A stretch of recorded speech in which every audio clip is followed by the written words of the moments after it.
আলোচনার জন্য স্টুডিওতে যুক্ত হয়েছেন সহকর্মী হাসান ওয়ালি। যাচ্ছি তার কাছে। ওয়ালি, আমরা দেখলাম যে বিএনপি এবং এনসিপি আজ কিন্তু একে অপরের সমালোচনায় আছে এবং সেক্ষেত্রে বিএনপি আসলে পিআর যারা দাবি করছে তাদের নিয়েও কথা বলেছে। কি বললো আসলে বিএনপি নেতারা?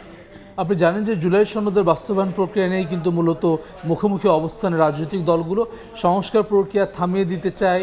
এক পক্ষ যেমন বলছে, অন্য পক্ষ কিন্তু বলছে যে এর দোহাই দিয়ে নির্বাচন পেছানোর ষড়যন্ত্র করছে। এরকম অবস্থার মধ্যে আপনি জানেন যে সরকারের পক্ষ থেকে 7 দিনের আলটিমেটাম দেওয়া হয়েছে, যেটি আজকেই কিন্তু শেষ হয়েছে। সরকারের তরফ থেকে বলা হয়েছিল রাজনৈতিক দলগুলো বসে পারস্পরিক যদি সিদ্ধান্তে না আসতে পারে তাহলে সরকারি সিদ্ধান্ত নেবে।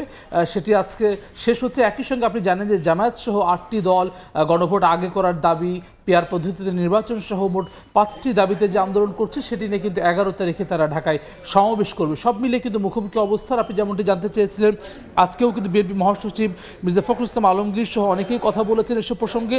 ঠাকুরগাঁওয়ে নির্বাচনী এলাকায় জনসংযোগে মির্জা ফখরুল ইসলাম আলমগীর বলেছেন জামানত হারানোর শঙ্কায় যারা রয়েছেন তারা নির্বাচনকে ভয় পায়, পিআর দাবি করা সেসব দল, সেটি তিনি বলেছেন। একই সঙ্গে দেশের সব সংকট যারা আসলে পিআরের দাবিতে আন্দোলনরত রয়েছে তাদের তৈরি করা নাটক, এমন মন্তব্য করেছেন বিএনপি মহাসচিব।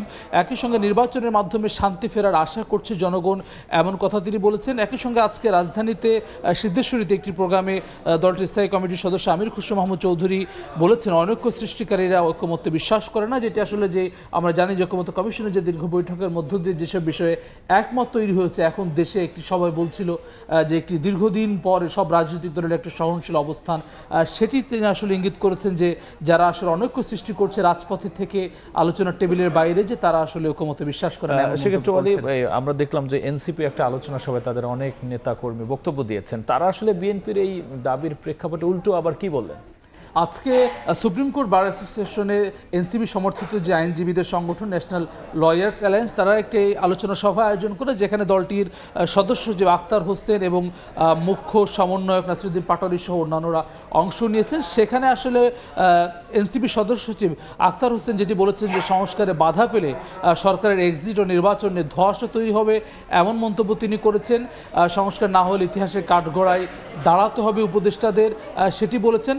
এনসিপির মুখ্য সমন্বয়ক তিনি যেটি বলেছেন যে সনদ ও গণভোটের বিরুদ্ধে বিএনপি গেছে এবং অভিযোগে তিনি বলেছেন যে বিএনপির মৃত্যু ঘণ্টা বেজে গেছে।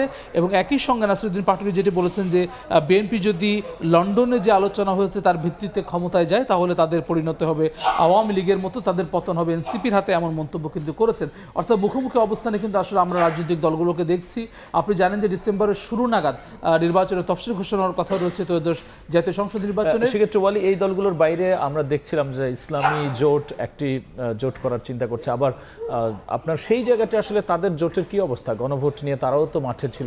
8টি দল মূলত একসঙ্গে আছে, জামায়াতের সঙ্গে ইসলামী আন্দোলন যেমন রয়েছে, খেলাফত মজলিস, বাংলাদেশ খেলাফত মজলিস, খেলাফত আন্দোলন, এরপরে ডেভেলপমেন্ট পার্টি সহ মোট 8টি দল তারা একসঙ্গে আন্দোলন করছে। তারা বলছে যে তারা আসন সমঝোতার মাধ্যমে নির্বাচন করবে, জোটের আলোচনাও আছে, তেমন কিন্তু ঘোষণা দিয়ে রেখেছে, যদিও আসলে সবাই যার যার মতো করে আসলে নির্বাচনী মাঠে রয়েছে। একই সঙ্গে এনসিপি সহ অন্যান্য দলও কিন্তু এই আলোচনার মধ্যে রয়েছে আলাদাভাবে।